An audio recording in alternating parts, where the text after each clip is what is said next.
जय मसीह की मेरे प्रिय मसीह भाई और बहनों, आइए आज हम एक वचन को और देखते हैं, वचन के बारे में सुनते हैं, जानते हैं कि परमेश्वर का वचन हमें क्या कहता है।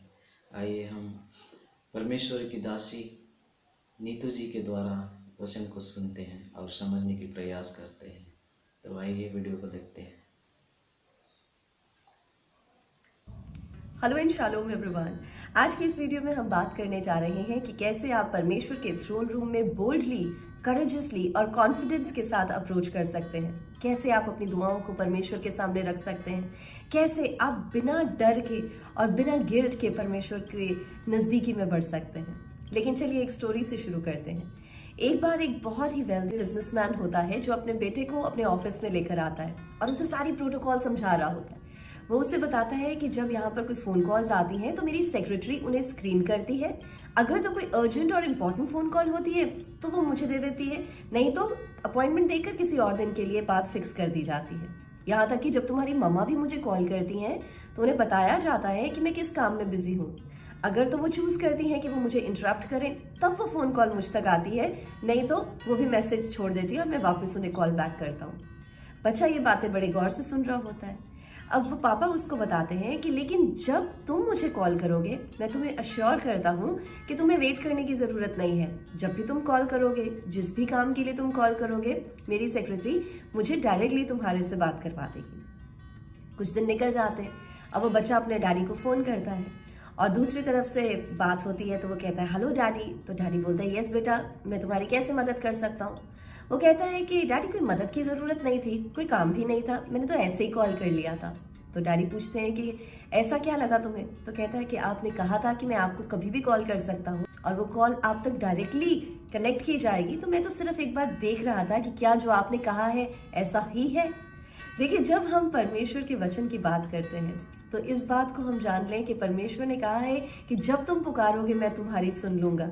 तो कई बार हम भी परमेश्वर को टेस्ट करने की कोशिश करते हैं कि क्या हमारी आवाज़ परमेश्वर तक पहुंच रही है, क्या हम जो दुहाइयाँ लगाते हैं परमेश्वर वो सुन रहे हैं।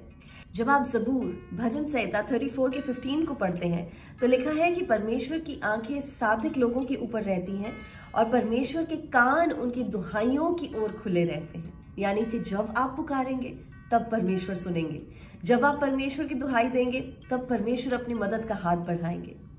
मुझे याद पड़ता है कि जब हम पतरस को पानी पर चलते हुए देखते हैं, प्रभु को देखते हुए वो पानी पर चलना तो शुरू हो जाता है, लेकिन जब उसकी नजर आंधी पर पड़ती है, हवाओं पर पड़ती है, तो वो डूबने लगता है। और जैसे ही वो डूबने लगता है वैसे ही वो आवाज देता है और परमेश्वर को बचाने की गुहार लगाता है। और वचन बताता है कि इससे पहले कि वो डूब जाता या इससे पहले कि वो पानी में किसी तरह से गोते खाता, वचन में लिखा है कि प्रभु यीशु मसीह ने अपना हाथ बढ़ाया और उसे पानी में से खींच लिया।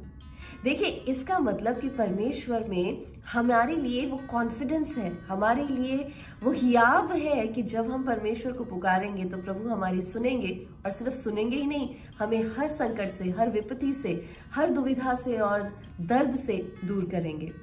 जब आप हिब्रू चैप्टर 10 वर्स 22 पढ़ते हैं तो वहां पर भी ये बात लिखी हुई है कि let us draw near with a true heart in full assurance of faith. यानी कि हम एक सच्चे दिल के साथ परमेश्वर के थ्रोन रूम में, परमेश्वर की नज़दीकी में आए और विश्वास रखें कि हम उस नज़दीकी में बोल्डनेस और करेज के साथ आ सकते हैं।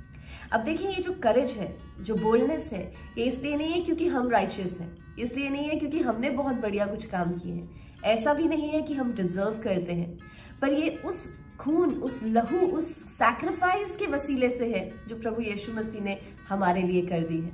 अब क्योंकि वो सैक्रिफाइस हो चुकी है, और जब आप इसी ही किताब को पढ़ते हैं और 21 चैप्टर में पढ़ते हैं तो ऐसा लिखा है, और इसलिए कि हमारा ऐसा महायाजक है, हमारा ऐसा हाई प्रीस्ट है जो परमेश्वर के घर का अधिकारी है। That means he is in authority, he is in a position of authority. तो इसलिए हम किसके वसीले से, किसके नाम से, किसके थ्रू परमेश्वर के थ्रोन रूम को करेजियसली और बोल्डली अप्रोच कर सकते हैं? प्रभु यीशु मसीह के। सो जब आप अपनी दुहाइयों को, अपनी प्रार्थनाओं को, जब आप अपनी विपत्तियों को, जब आप अपनी केयर्स और वरीज को परमेश्वर के सामने रखें, तो प्रभु यीशु मसीह के उस काम को सामने रखते हुए प्रभु यीशु मसीह के नाम से उन चीज़ों को रखें, क्योंकि जो परमेश्वर ने काम कर दिया है अपनी मृत्यु और अपनी रेजरेक्शन के साथ, उस काम को कोई झुटला नहीं सकता, और वो काम हमारे लिए सफिशिएंट है कि हमें अपनी बोल्डनेस जो है वो एक्सरसाइज करने का प्रभु मौका देते हैं। तो आज अगर आपकी कोई भी चिंताएं हैं, कोई भी ऐसी परेशानियां हैं जो आप हैंडल नहीं कर सकते, तो बोल्डली परमेश्वर के थ्रोन रूम में आए, बोल्डली उस ऑल्टर पे अप्रोच करें, बोल्डली अपनी प्रार्थनाएं उस वेदी पर रखें, ये जानते हुए कि प्रभु यीशु मसीह ने आपके लिए सब कुछ कर दिया है और अब आपको सिर्फ परमेश्वर को पुकार कर प्रभु से अपने सोल्यूशन को हासिल करना है। आज मैं इस वचन और स्टोरी के साथ आपको एनकरेज करना चाहती हूँ कि हमें एक डायरेक्ट एक्सेस मिल चुका है। Use that access and get your life in a better shape. प्रभु आपको आशीष दे। God bless you.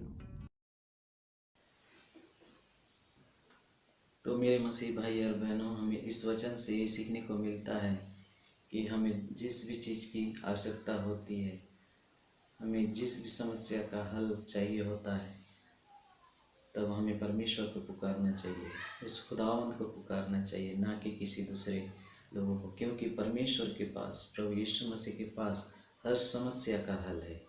वही हमारा उद्धारकर्ता परमेश्वर है। तो मेरे मसीह भाई और बहनों, आज का वीडियो अगर आप लोगों को अच्छा लगा तो वीडियो को लाइक और शेयर कमेंट जरूर कीजिए, और हमारे चैनल में आप लोग नए हो तो सब्सक्राइब करके जरूर जाइए। तो मिलते हैं किसी दूसरे वीडियो में, तब तक के लिए जय मसीह की।